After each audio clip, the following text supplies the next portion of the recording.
of this again are available in the publication mentioned at the bottom of this page.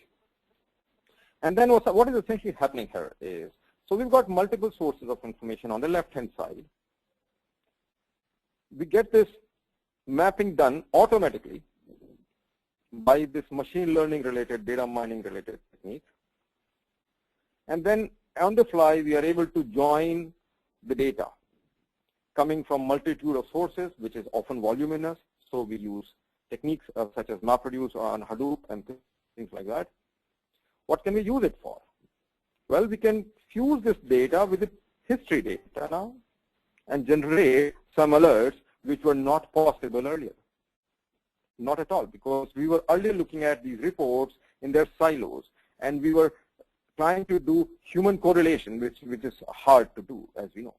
Let's look at the example of what kind of benefit do we draw out of such a data harmonization. Like shown in this particular example on the top, there are sales volume shown for 2 years for various weeks, W10 to W17. And as you can see, the sales has gone down in 2011. We don't really know why it's going down. Well, now it is possible to associate a reason exactly as to why does this happen. Because we often struggle with finding out whether this is the reason or is it some other reason. For example, the competitor has launched something or something like that. So there is no the concrete reason known for different sales, often by these sales executives or area sales executives or things like that, or people like of that profile. Let us look into another benefit of such an example. Another benefit is, let us say in some geography, the competitor launched a promotion. And in that geography, in that year, like shown here in the example, in week 6, the sales were dipped because of the competitor launched a promotion.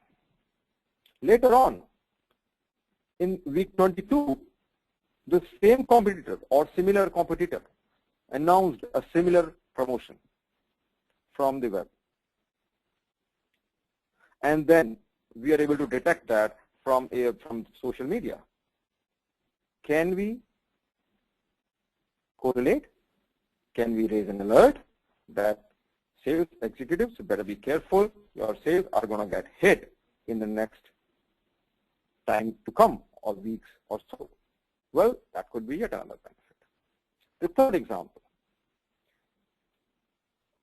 I'll quickly talk about this. This is the self-understanding type, that if there is a drop in share of shelf of certain product for some reason, on an average, obviously the sales will go down. But can we detect things? That's yet another example shown at the bottom here. Let me now quickly take you through an iPad app which can enable all such kind of an engine and be shown to a sales executive that this is what they should look at when they're getting things like that. Let me now talk about the third use case briefly, which is about entity resolution problem. So here the problem is that we have multiple documents about entities. For example, people. You have Twitter ID, Facebook ID, LinkedIn ID, Techgig ID, and things like that. You have to correlate the people that all these IDs belong to such a person. Similarly, in enterprise case, you can have CRM system, partners database, supplier database. Can we say that this company has all this footprint in these databases? Well, that's a challenge. That's a big challenge because of textual similarity problems. How do we solve such a challenge? Here is a quick picture. In the interest of time, I will quickly pass through this.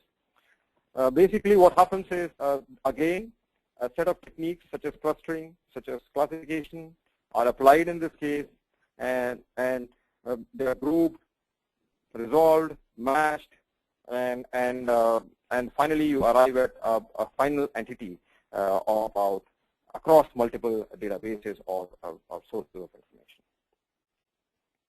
Okay, so we've seen 3 use cases briefly. Let me try and generalize now, because I plan to sort of bring an end to this conversation, talk from my side, and start attending to some questions in another 5-10 minutes now. So